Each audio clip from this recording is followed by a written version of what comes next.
But really, when you surrender and realize like this is your life journey and you are given the right and perfect things to help shape you who you are today. And so just like you said, like I would not be who I am if I had not gone through those struggles.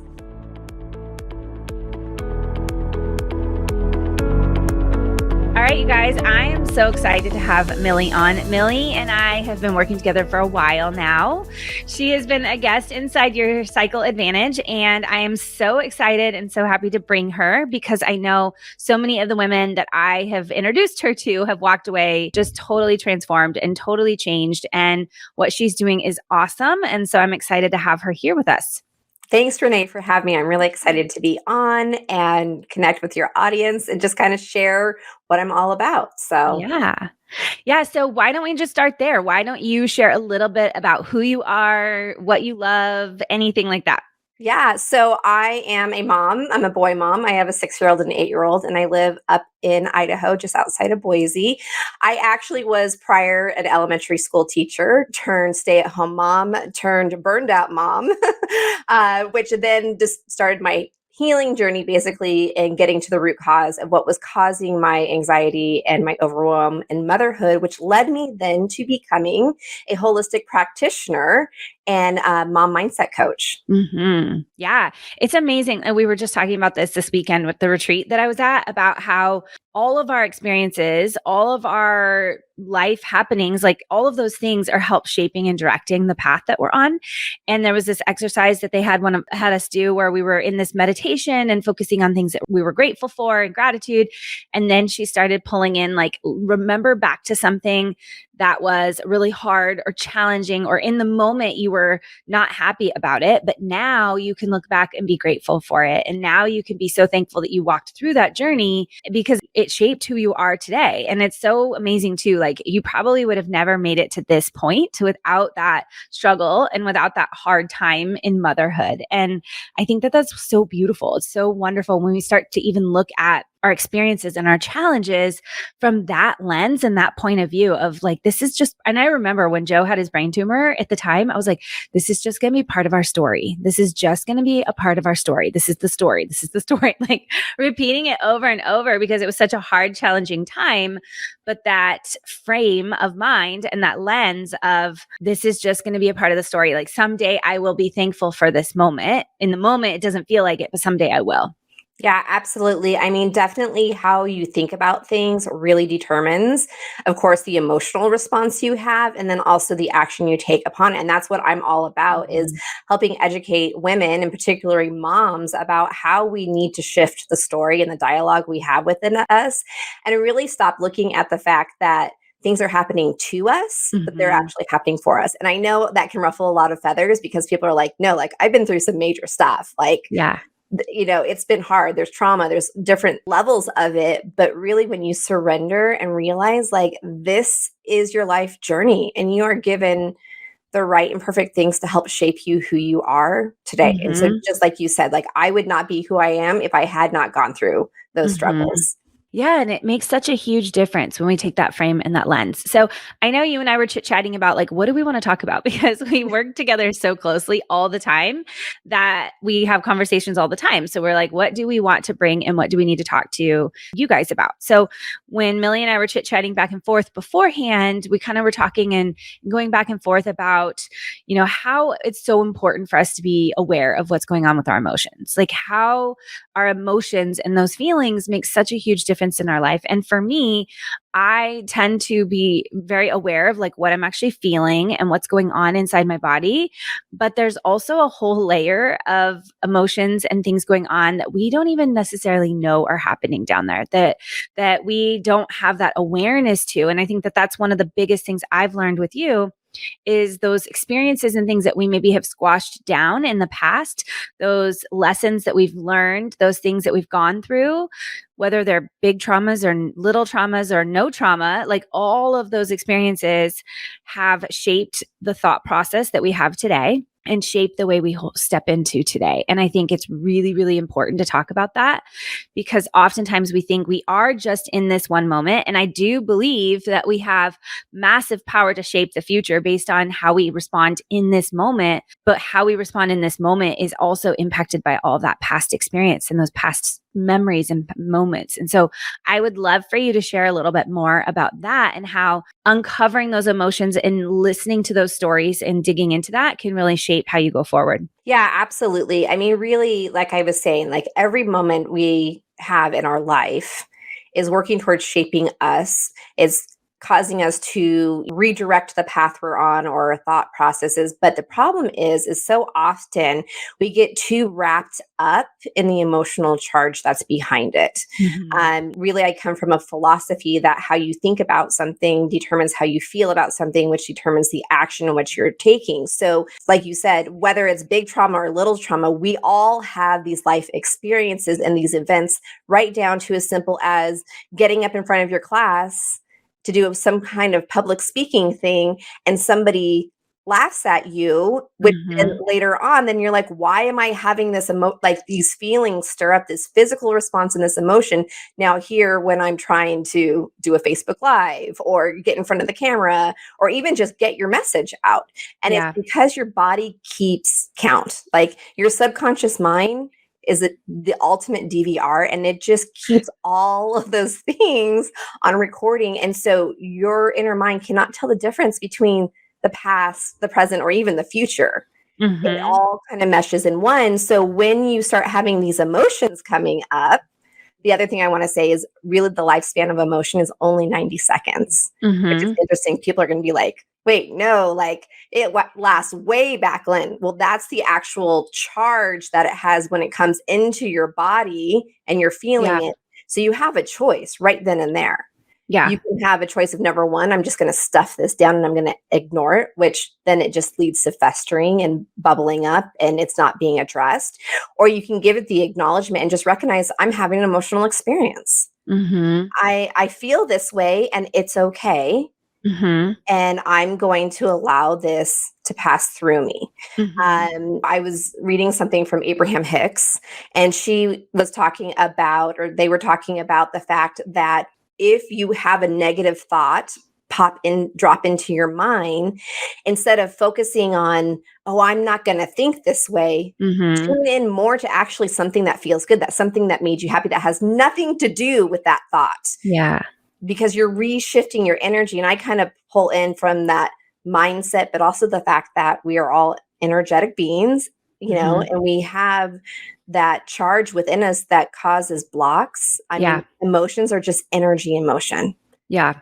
So we often give too much power to our emotions a lot of times, which then causes us to get into the winds of the anxiousness, the overwhelm, the depression, the why is this happening to me? When really we can just look at it as, okay, I'm feeling something. And that was my next step. And maybe you just answered it with that, was that idea of like, what is that first step for many people to understand and feel their emotions? Because I think there are women out there who don't want to feel it. Right? It's uncomfortable. You don't want it. And so whether it's good or bad, we try to avoid that feeling. Or, there's this language about emotional awareness and I know for like, particularly with my kids, and really helping them understand and process emotions and know what they're feeling. Like right now, you look like you're angry, like that kind of emotional awareness. But many women of like childbearing ages, like you and me right now, they weren't taught that. Like they weren't taught that emotional awareness when they were little. And so one, they may not know how to actually feel all of those emotions and like the range. They may feel them, but they just don't know how to identify and know what they are. But then two, some don't want to actually even feel that. So what would you recommend? Like, what is that kind of first step to begin exploring all of those emotions that come up? One thing a mentor of mine taught me is to lean into the word "that's interesting," because if you just begin to get, oh, that's interesting, and if you're kind of dysregulated or detached from your emotions, and again, this dialogue or this programming that we have been taught, right? We hear over and over, like, oh, you need to be tough. Don't cry. Don't let people see you be emotional. Oh, it's not good to get angry. I mean, all these things that we're told from a younger age, they create basically the blueprints of how your thinking and what Yeah. you're believing is right and wrong. And so, of course, instinctively, we are always wanting to be on the good side of everything. Yeah. Yeah. So if we were reinforced of you need to toughen up, or you don't let anybody see you cry, or even if you are watching or observing these things from people in your Mm-hmm. life, whether it's your own mom or other family members or a teacher that you admired, they all shape your beliefs. And so really, like, I Mm-hmm. think it's just the curiosity when it first drops into you. If you're having a hard time labeling like a name to it, is just feel it in your body, Mm-hmm. because that emotion is going somewhere in your body. In fact, your organs and glands are actually in charge of producing that energy for specific emotions. And there's charts and things that you can go out and you can Google and go, oh, I learned that in my heart space, there's lack of love emotion coming up, or fear, Mm-hmm. so you can see which emotions are attached within your body, but just noticing where you feel it in the body at first. And then you may not be able to put a name to that emotion, Yeah. and that's okay. Yeah. And just start with, okay, this feeling I'm feeling in my stomach of knots or tightness, and just feel it and recognize it, because oftentimes that's what your body's just wanting, is recognition that Mm-hmm. it's there. And then what I oftentimes do is, okay, I'm going to work on releasing this. I'm going to let it go. And it does take Mm-hmm. practice, but there is so much power in the pause Mm-hmm. before you instantly react. Yeah. Yeah. I mean, the pause is something I have been working on. And I remember I've been working with a voice coach, right? Somebody who is helping kind of with like voice articulation and speech and things like that. And she even brought in this pause, right? And I found how often I was trying to speak really fast, or I was trying to fill in the gaps, or I didn't want to let there be any space in my videos or in my audios or anything like that. I like squished it all together to avoid that pause. And that's just in like the actual speaking like part of it. But you look at our world and how full so many people are with their schedules, or how often it is so hard for us to actually like unbusy our life and be still. And I know that that is one of the things that you really push too, is that stillness practice of being still and being with yourself and just allowing yourself that awareness and tuning in.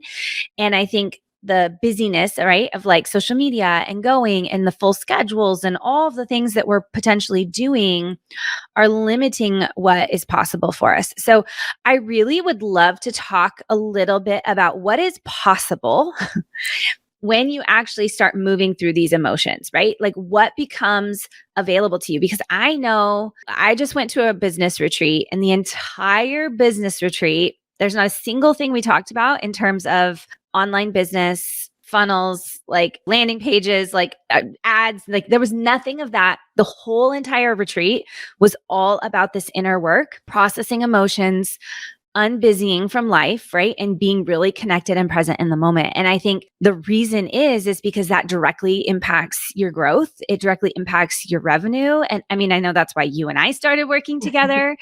And I remember I was like, oh my gosh, these money blocks, like help me, Millie, help me remove these money blocks. But it came out that these money blocks were a reason for all these other things, and like causing all these other, they were not in my head, they were money blocks, but it wasn't really a money block. It was a unprocessed emotion in some way. And to watch that progression since having done that and having worked with you and like continuing to do that, right? It's not like an ever one and done check mark box. Like, check, I just processed all my emotions. So tell us a little bit about what becomes possible for women, particularly like if women are in business, like what is so powerful about doing this work? Definitely. Basically, what we're doing is we're deconstructing the programming that has been created throughout your lifetime through these emotional charges and these emotional experiences. And like I said, why is it that me getting laughed at school has anything to do with me being afraid to drive over a bridge? Well, it's Yeah. because your body's giving it the same physical surge vibration as you did before. And so your body's responded, oh, well, and I feel uncomfortable, whether it's in public speaking or flying or whatever, then my body knows to have that physical and emotional response because it's tied to that. Your subconscious mind does not differentiate between the difference. It just knows the reaction it needs to be had because it thinks it's keeping you safe. Yeah. It thinks it's protecting you. And that is the biggest thing too, is we want to push harder in our business. We want to scale. We want to get more polished. We want to get out there and be more vocal. But then we're like, oh my gosh, I'm in the corner and I'm like totally losing it. I'm sweating. I'm crying. Why is this all happening to me?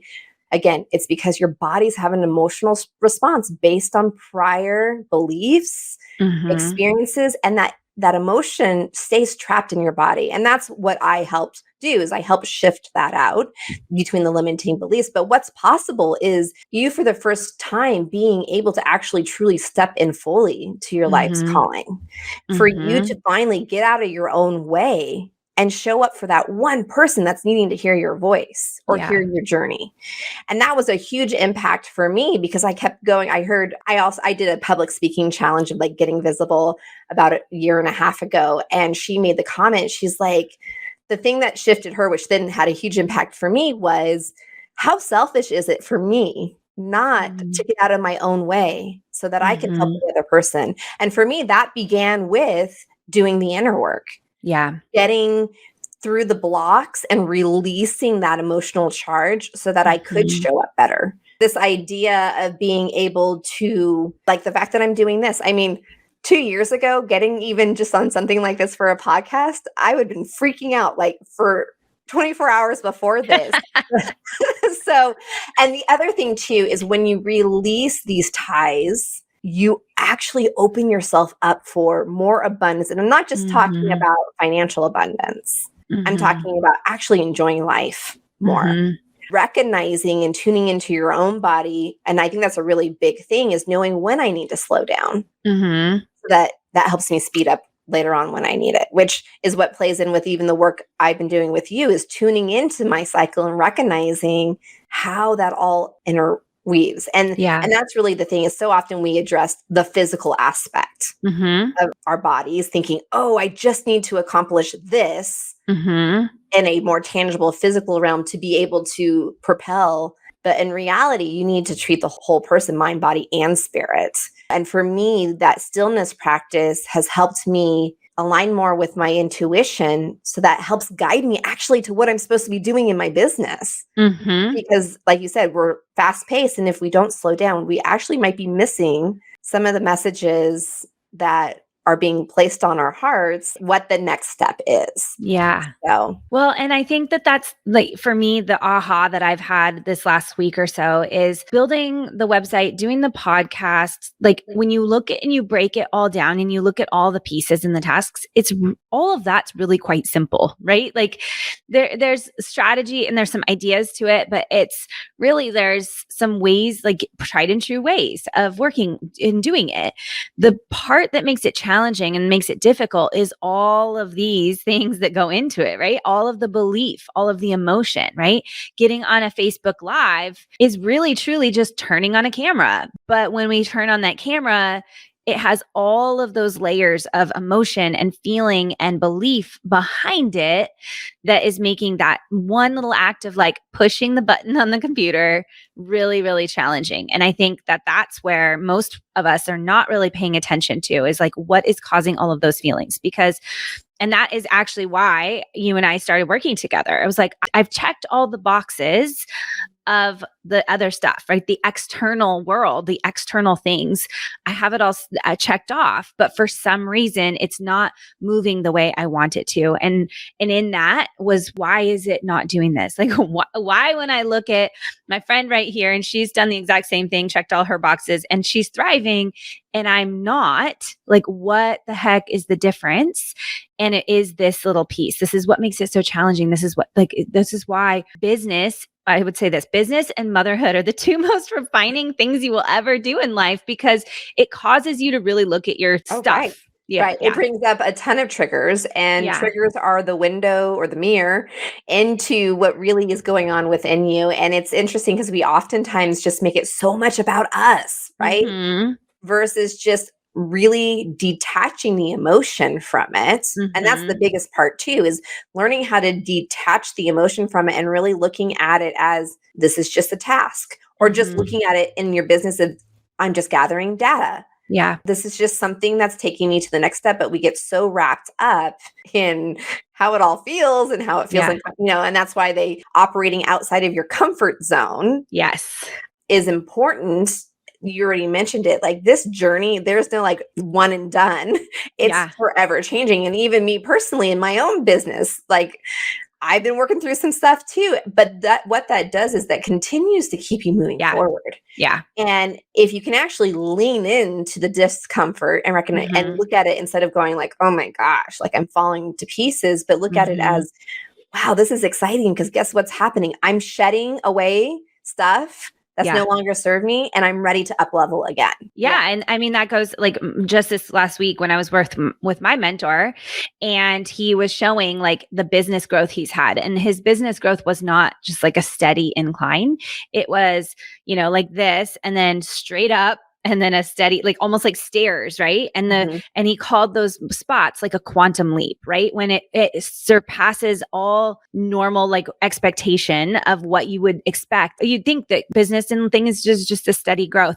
But at each moment, each one of those quantum leaps where he had this massive growth in his business was some sort of shedding, like some sort of massive breakdown in some way that he had to figure out a way to work through, or some major challenging thing that happened in his business or personal life. And really, like I think as society, we shy away from those experiences, and we lose it's not comfortable, right? Like we don't want to be in those moments. We don't want those. Like in an ideal world, like we would love to always be in this happy-go-lucky place, but there's this like law of polarity of like when there's on, there's also off. And when there's joy, there's also sadness. Like we can't live in one zone all of the time. Like we need that polarity. And so when we embrace those ones that maybe are a little bit more challenging and not so fun, and see them for the gift that they are, I think that is where the magic really happens, and how we do experience those quantum leaps, whether it's in our business or personal life or relationships or wherever it is. But like that is where we see those massive shifts. Yeah, absolutely. And I mean, and really it's a lot of it is because we are in a society of instant results, and even our future generations they're recognizing that they're not good problem solvers because it's like they push a button, they get instant results. And when I was teaching, I used to have kids that always wanting to come up to me for the answer. And I'm like, no, like you are your, investigator. You can figure this out on your own. But you always want to go to the path that's least resistance. You're like, I just want to be on the other side. And that's something I've worked on too, is like learning to embrace the journey. But it's one day at a time, giving yourself grace, having the awareness to tune in to being like, that's interesting. Why am I feeling this way? Because when you do that, your body's actually going to bring it up and tell you, begin to bring it up. And you might go, oh yeah, I see some patterns. Like every time this happens, I start feeling like this. And oh, that's interesting. I was thinking about when I was little and X, Y, and Z happened. And so that's usually your indicator that, oh, okay, this is maybe rooted in something else. And one thing too, like you said, like all these emotions coming in and they're uncomfortable, but what if you were just able to reshift it? Like, for example, your body cannot tell the difference between excitement or fear. It's the same physical response in your body. So if you're fearful about doing something, maybe shift it and start saying, I'm so excited. And with that, your body actually goes, oh, okay, I'm excited. So those things that you're fearful about doing in your business, maybe start, I'm really excited for the next step. I'm really excited to get on this sales call, and it just helps shift that. Because the other thing too is if you're coming from that state of fear, that's going to lower your vibration. And anybody who comes into your vibrational realm, they're going to pick up on that too, even though you're not saying it. So the energy you're coming behind it, whether you're coming from scarcity or fear, anxiousness, they're going to start feeling that. So it's really important to have the awareness to be like, okay, let's shift the dialogue on this. Yeah. I'm really glad you brought that up, because that was going to be my next question when you were talking about the resistance. And like when you feel that resistance, I guess in that where maybe you could go there is a little bit of determining when is that resistance, your intuition, and that resistance of, I need to listen to this and I need to follow this and use this as my guide, right? Like, and have that internal knowing. or that sense of this is resistance because I need to lean into it. Do you know, am I saying like the resistance of like, I need to move away. This is not aligned with me. This is not good versus that resistance of this is me shedding something that I need to lean into. Yeah, that's a really good question. And really, because it comes down to the fact of when you're in those moments of like, I want to say like more logic brain Mhm. versus your subconscious mind taking over and being like, oh, like we need to survive, flee, or that surge of adrenaline. But if it's something that really kind of does excite you and Mm-hmm. sounds interesting and it does feel good, but oh my gosh, I am scared to death to do this. Mm-hmm. You can have both of those things at a time, but those Mm-hmm. are your signals of if this feels like, yeah, this is really lights this kind of a spark within you, then that's your cue of, yeah, that's something that is supposed to be your next step. Versus if you're like, I'm really anxious, this doesn't feel good, you may even feel kind of like just really yucky about it, Yeah. then that's usually your signal that you need to pivot and do something else Yeah. because you're not aligned with it. And Yeah. so using those cues, but again, it takes some Mm-hmm. awareness to start Mm-hmm. tuning into that. I Yeah. mean, it's just as simple as you can start actually practicing this by when you're driving and you're coming up of, do I need to go straight or do I need to turn right? There might be something right after that question that you kind of have a quick, like, go right, like this feeling. Yeah. And then so often when I do that, then I don't listen and I go straight. And the next thing I know, I'm stuck in traffic or Yeah. there's an accident in front of me or whatever, or now I'm late to where I need to go. So Mm-hmm. it's just about reconnecting and slowing down. And Mm-hmm. I know that can be hard, especially for us mompreneurs, Mm-hmm. because we are operating at such a high stress level, push hard. And that's what I think is so amazing about your program and the Cycle Advantage, because it's really learning about how to connect Mm-hmm. back in and honor your body and recognize that the reason why all of us are stressed out, have adrenal fatigue, have dysregulated nervous systems, can't even stop and feel comfortable not doing anything Yeah. is because we're not honoring our bodies. Yeah, it's so true. It's like it's just, we've been so conditioned to keep hustling and keep pushing. And I actually read an article, a Instagram post yesterday, and it was talking about this hustle culture and about how she was like, I like the hustle. I like the hustle culture. The hustle culture means I'm pursuing something that I love at the same time as balancing my life and my family and things like that. So for her, the hustle meant I'm pursuing my dreams. I'm doing the things I want to do. And I think that very well could be, right? But then I think for majority of people, that hustle is almost avoiding what they really need to do, what Right. the work that they really need in order to show up with the way they want. And I think that there's that dialogue that we could have there around the hustle culture, which is a whole nother thing. But I do think that that stillness and bringing ourselves in, like that resistance to slowing down. Yeah, I think it's like we have a resistance to slowing down and actually being with our feelings. But that's the space that we need to lean into and make that biggest difference. Yeah. Well, and let's break that down a little bit as why do we feel that way? That's Mm-hmm. because for the past, however many decades, we as women have been told to be able to be successful, we do have to work harder. Mm-hmm. We do have to do it all because we have so many hats to wear. And if we're not, then we're seen as failing, air Mm-hmm. quote, we're failing. And, what does that say about us? And Mm-hmm. so, yeah, that's the reason why there was a gal when I first started my journey. She was a lawyer that then had turned personal development coach. And they used to in the office be like, oh man, like I only got 2 hours of sleep last night. Yeah. And they viewed that as being good. But then she's like, but I was unhappy. I was overweight. I was exhausted all the time. I Mm-hmm. was not able to spend the time with my family that I wanted to. And so it's like almost these badges. But again, if that is operating in a masculine Mm-hmm. realm. Mm-hmm. We as women, we really weren't designed that. And the 40-hour work week was designed for a masculine form who wasn't having to then also have the roles at home of cooking, cleaning, taking care of children, and all those other things. Yeah. Yeah, it's tricky on reframing and reprogramming these societal beliefs or things that Mm-hmm. we're brought up to do. But the amazing thing is it is possible. Mm-hmm. It is possible. And like we've talked about a lot is this whole idea of it's possible to slow down and speed up. And that's why I came to you, because I'm like, I got to figure this out. Time blocking's not working. Like Yeah. everything's scattered. But then recognizing of, well, why work harder when you're not supposed to be doing that kind of task? Yeah. And it's just going to take you 3 times as long, and then you're going to constantly be redoing it. Yeah. You know? I know. It's like, it's amazing when you tap into, I literally, like, I can describe it as a superpower, but I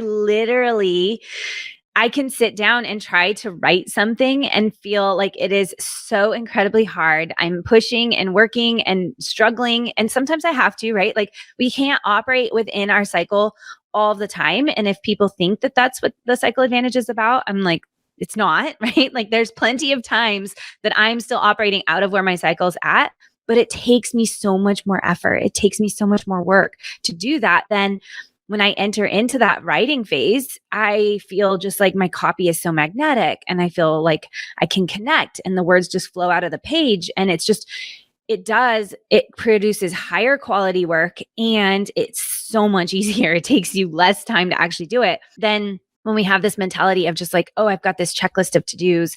I'm just going to go through it in priority order. I'm going to go through it in what I feel like doing right now or whatever. It makes such a massive difference. So Right. I love that we have incorporated and brought in this idea of learning how to use and process the emotion for those quantum leaps, and then also using it as a guide to help determine, where we're at and what we're feeling and what's going on and what we need to do and what we don't need to do. Is there anything that you feel like we've left out in this episode? I think the biggest thing too is like the power of leaning into your cycle advantage and recognizing that there are times to operate, because we attach that shame and guilt of like, well, why can't I get this task done? Mm-hmm. Why is it so hard for me to sit down and write this, whether it's a live or what training or whatever you're doing?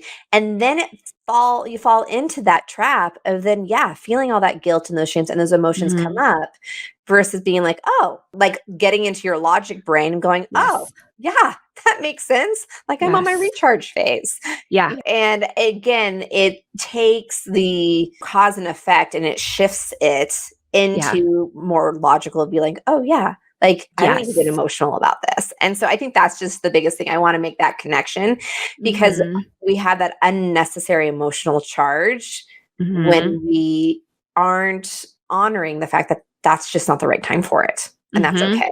Yeah, it makes a huge difference. Like even just the context, like that was a big part of the training I did this week, was shifting our context, shifting our perspective, shifting the way we're looking at things. Like what's the meaning that we're making out of this? And even just using your cycle to shift that meaning, to shift that context or that lens at which we're feeling or doing something. It literally can change the way you're feeling in a moment when you're just like you said, bringing in that logical brain, shifting that context of like, oh, this is why I'm feeling this, is because I'm in this phase and this is just not the right time. Like it can literally shift and let go. Like I've seen so many women just like let go of guilt instantaneously as soon as they have that realization of where they're at, or they let go of that pressure. Like it's instantaneous when you have that awareness of like, oh, this is where I'm at. This is why I'm feeling like this. Cool. Okay. Now I can process that and move on. It just like takes out that charge, I think, like you said. Yeah. And it's so important, because that directly affects your physical and emotional body and your vibrational frequency, because each emotion has a frequency, and guilt and shame and doubt are all down at the bottom. So, we hear like, oh, high vibes. Well, we want to stay up there, right? But when we start leaning into like that shame and guilt, it's going to pull us back down. Yeah. Versus being like, oh, okay, like I'm honoring myself and operating more of love and joy and gratitude, and that will raise your vibration up, which then helps you later on. You're not constantly having to fight like that inner battle of constantly going up and down. So. Well, Millie, this was awesome and such an awesome episode. And you and I refer each other back and forth all the time, because in this work, in this field, like you do need both of this. You need that. Like, I feel like we refer clients back and forth all the time, and I know it's so needed. So I would love for you to share with everybody where they can find you. Yeah, you can find me over on Instagram, which my handle's just my name @Millie Barra, or also over on Facebook. So feel free to go there, DM me me if you have any questions, and I would love to connect. That sounds awesome. Thank you so much, Millie, for hopping on with us today. I know this is actually the most powerful thing you could do for your life and business is really start to lean into this. So it makes such a huge difference. All right. Thank you.